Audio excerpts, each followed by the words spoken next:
Азғын жан ақындардан қауып еткен, қыңбайды ол алғаны мен жауып еттен, ақынның жаны кейде нұрлы жаңбыр, күн шықпай алматыға жауып өткен. Өмірдің іші басшы тәттіуін да, ол ұстап көрген емес бақтыуын да, жылатып алмаңдаршы сол сәбиді, құлатып алмаңдаршы аққуында. Жырым мені ешқашан өлтірмейді, әнім мені алысқа жетелерсің,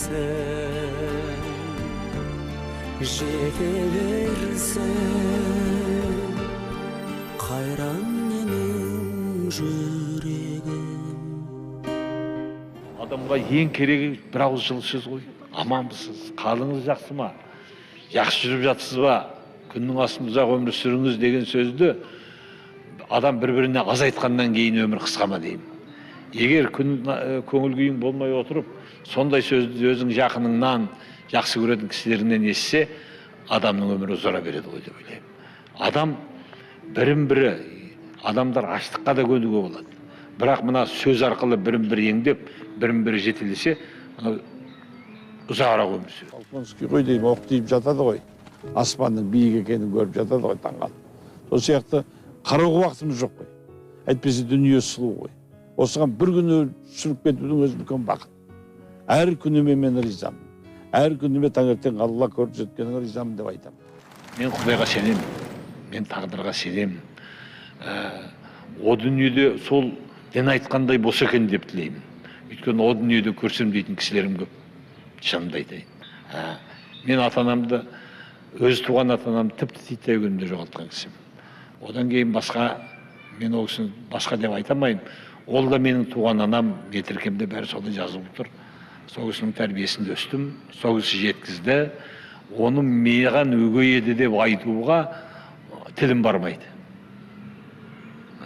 Өзі өші дүниеден кетер күні, сені тумап едім балам, осындай жақсы абысымнан туып едің деп өзі айтты. Бірақ соның өзінде сенгім келмеді. Бірақ содан кейін біз тілге келгеніміз жоқ.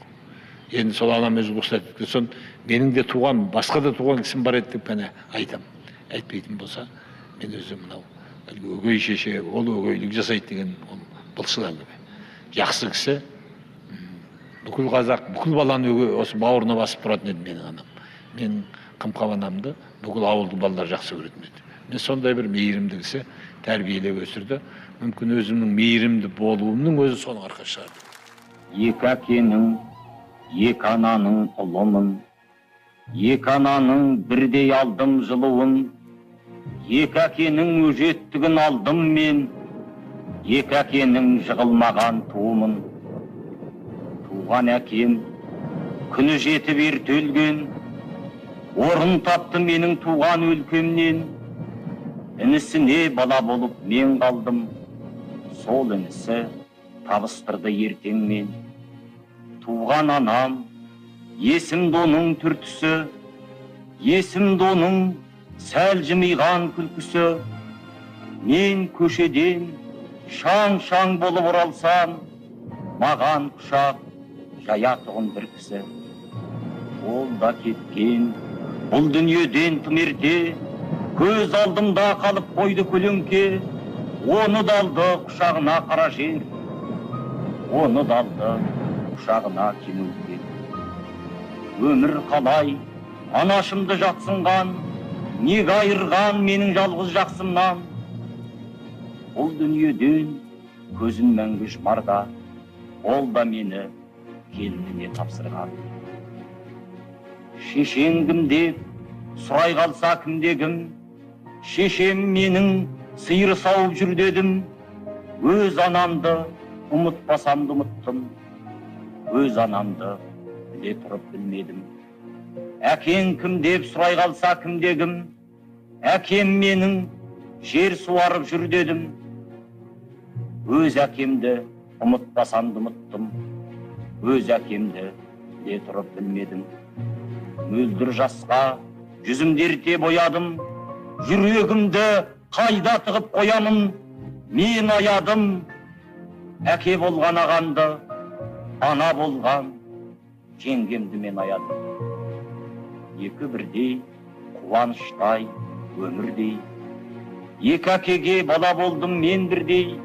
Жер бетінде жүріп келе жатырмын, екі ананың махаббатын сөндірмей. Алғашқы өлеңім Украин қызына деп аталады. Есімде, менің есімде, мөлдір қара көздерің, бірге оқып өзіңмен бір ойнаған кездерім. Соғыс бітіп мамаңмен, кеттің қайта киіпке, тым болмаса сонда мен қалмадым бір сүйіпте деп жаздық қой енді.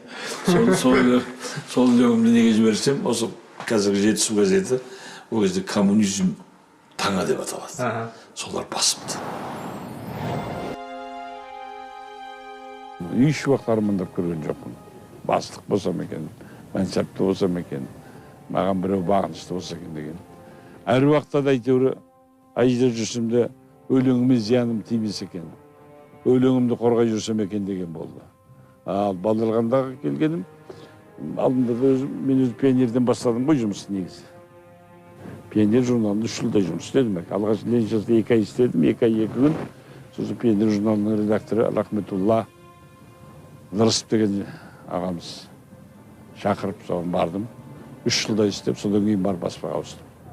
Менің алғашқы творчестволық жолым балалардың баспасынан басылады. Содан кейін енді сонымен аяқталады ғой. Бақыт ерте, кейін келсін, әр үйге тағдыр өзі мейір берсін, ақынның төбесінде тұрамыз деп, күлетін көрінеді кейбір көршім. Күлсін ақ, менің жаным ебеш шұбар, мен күлсем, ашу тұтап, егес шығар, горсовет үй салатын менің төбем, бош жатқан ашық алаң емес шығар. Айтқанда сол көршіге бір жауабым, кеудемде нұр оянып, гүл жанады, ақыннан аспан ғана биік шығар, ақыннан жұлдыз ғана тұр жоғары. Көршім-ау, күлмегенің жөн-ау демек, ақында бір қасиет барау бөлек, жұлдызды көру үшін төбек емес, кей-кейде төменге де қарау керек. Менің шашым неге сары күнге күйіп кеткен бе, Мұқаш ағам қат жазбайды, мені ұмытып кеткен бе деген өлеңді мен 6-7 жасымнан айтып жүрдім. Мұқаш деген әкемнің туған інісі Мұхаммедқали деген ағам екен. Соғысқа ерте кетіп, көп сағындырған аға, бірақ келген жоқ. Біздің үйден соғысқа 5-6 адам аттанды. Ахметқали, Төребай деген 2 ағам келді.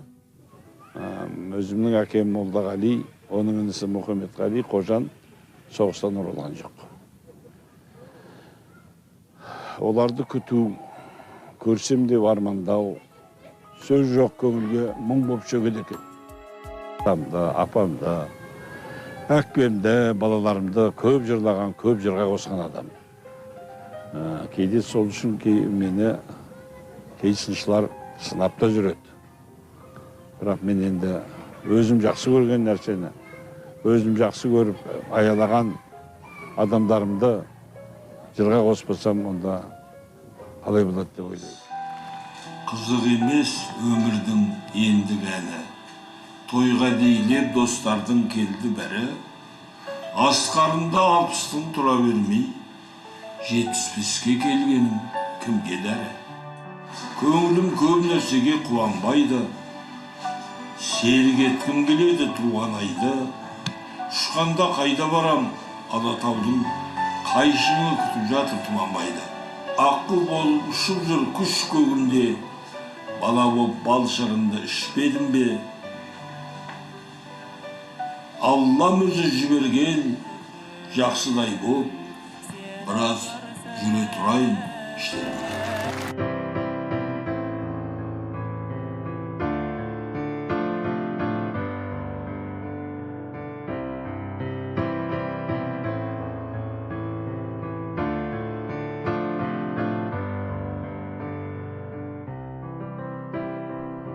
Өмір маған тиді қау сияқты, шыңына шыққым келеді. Өмір маған кейде бір жау сияқты аяққа жыққым келеді. Өмір маған кейде бір бел сияқты гүлдерін тергім келеді. Өмір маған кейде бір шөл сияқты сусын бергім келеді. Өмір маған кейде бір от сияқты жылысын алғым келеді. Мен үшін кейде бақыт жоқ сияқты өліп қалғым келеді.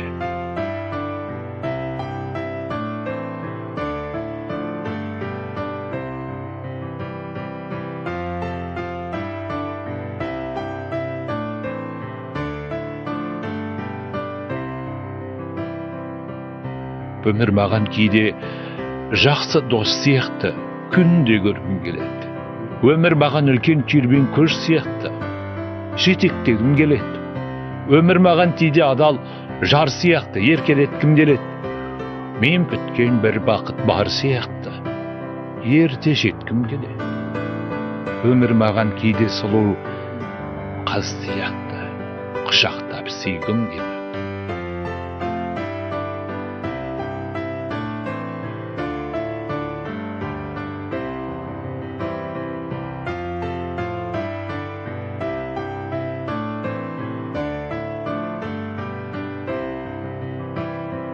Өмір маған кейде апа сіз сияқты қуаныш үйгім келеді. Өмір маған шаттық сезім сияқты мәз болып күлгім келеді. Өмір маған кейде өзім сияқты өмір сүргім келеді.